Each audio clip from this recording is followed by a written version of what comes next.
Hello good morning. सो पिछले video में हम पूरा जनरल प्रिंसिपल्स ऑफ इंश्योरेंस के बारे में देखा था और today I will discuss about difference between the doctrine of subrogation and contribution. तो मैं एक बार एग्जांपल देकर दोनों का कंसेप्ट क्लियर करना चाहूँगी।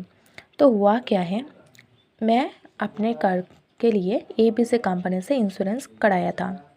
अब जब मैं ड्राइव कर रही थी एक दिन, क्या हुआ, मेरे सामने से एक ट्रक आई और उस ट्रक ड्राइवर ना थोड़ी सी पिया हुआ था, ड्रंक थी वो।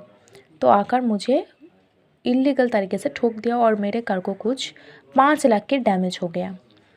अब देखो, कॉमन सेंस से सोचोगे तो मुझे ना ये राइट तो है कि मैं आप वो ट्रक ड्राइवर की अगेंस्ट ये जो मेरे कार का डैमेज हुआ है उसका कंपेंसेशन निकालूं, राइट। लेकिन मैं बोला कि मेरा तो ABC कंपनी से मैंने इंश्योरेंस कराया था, तो मैं ABC कंपनी के पास ही गया और मैंने बोला 5 लाख की डैमेज हुआ है, दे दो।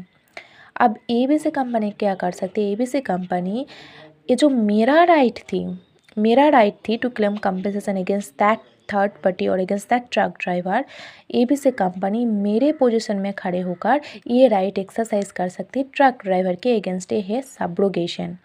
और कंट्रीब्यूशन का एग्जांपल मैं देती हूँ आपको। आप सोचो, मेरा कार है लेकिन मैं 2 कंपनी से इंश्योरेंस कराया था, एक ABC कंपनी, एक XYZ कंपनी। 5 लाख का ही लॉस हुआ है। मैं ABC कंपनी के पास भी गया, XYZ कंपनी के पास भी गया। अब क्या मुझे दोनों इंश्योरेंस कंपनी से 5 लाख प्लस 5 लाख मिलेगी, मतलब 10 लाख मिलेगी? नहीं, ये लॉस जो है ना, ये डिस्ट्रीब्यूट हो जाएगी बिटवीन द इंश्योरर। तो मुझे ABC कंपनी से भी 2.5 लाख और XYZ कंपनी से भी 2.5 लाख मिलेगी। ये होती है contribution. In subrogation, the loss is shifted from one person to another person, but in contribution, the loss is distributed. Subrogation is always against third party. Contribution is between insurer. In subrogation, there may be one insurer and one policy, but in contribution, there must be more than one insurer.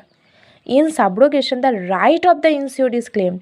In contribution, the right of the insurer is claimed. I hope it's clear to all of you.